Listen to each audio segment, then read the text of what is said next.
Finally દાદા વસરાનો થઈ ગયો ગમને જો અમે બધા પગી જાય વસરાજ બેઠ તો બ્લોગમાં બને રહો. કેમ છો મિત્રો, બધાનું સ્વાગત છે મારું આજના ન્યૂ બ્લોગમાં. જો આજે જવાનું વસરાજ દાદા વહેલો નાઈ ધોઈને થઈ જાય ત્યાં ફાઇનલ નહીં થઈ ગયો ત્યારે જો હવે જવાનું આપણે વસરાજ બેઠ. એની પહેલાં આપણે ગાડી આવીને ગાડીને જવામાં તો બ્લોગમાં બને રહ્યો. એડો ઠેડું બજાવું તમને વસરાજ બેઠ. લારા જાનૈયા હજારા લઈ હાલો પ્રણ વાન લાડો રાણો અસુવારા થાય તોખારા રાજંદ ગન ચોપદારા લલકારા હેમ છડી વાળા હાલે નગારા ત્રંબાળો ભૂર્યા ઉકળ્યા નરંદ ગને રાજ રંબા તાણા ટોળા ગીતડા ચકોળા રાજે રંગ ચોળા પટોળામાં શોભે ગણીના શોભે ગણીના શોભે ગણીના રંગ ચોળા પટોળા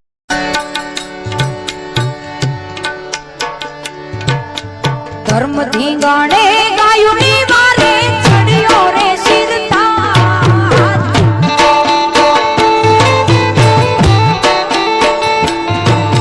ધર્મ થી ગાણે ગાયું ની વારે ચડ્યો રે શિરતા ગૌ બ્રાહ્મણો ના કોઠડા દેવો વીર શોભે વસરાત ગૌ બ્રાહ્મણો ના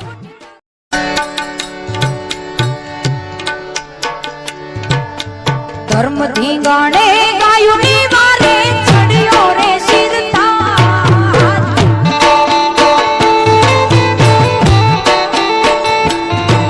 એ ધર્મ થી ગાણે ગાયું ની વારે ચડ્યો રે શિરતા ગૌ બ્રાહ્મણો ના કોઠડા દેવો વીર શોભે વસરાત ગૌ બ્રાહ્મણો ના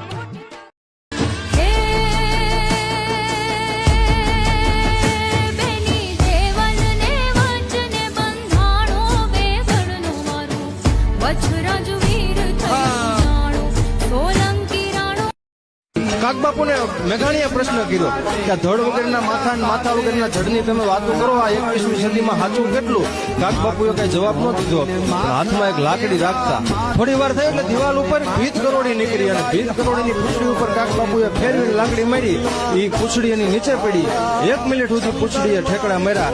કાકબાપુએ મેઘાણીને કીધું કે મેઘાણી, એક વેત એકની ભીત કરોડી છે ને એની પૂછડી જો 1 મિનિટ સુધી ઠેકડા મારી શકતી હોય તો બેનું દીકરીઓ હાટું થઈ અને સનાતન ધર્મ હાટું થઈને ગાય માતાજી હાટું થઈ અને જે શૂરવીર યુદ્ધના મેદાનમાં નીકળો હોય એના ધડ હું ઘડીક ઠેકડા ન મારે ભલામણ.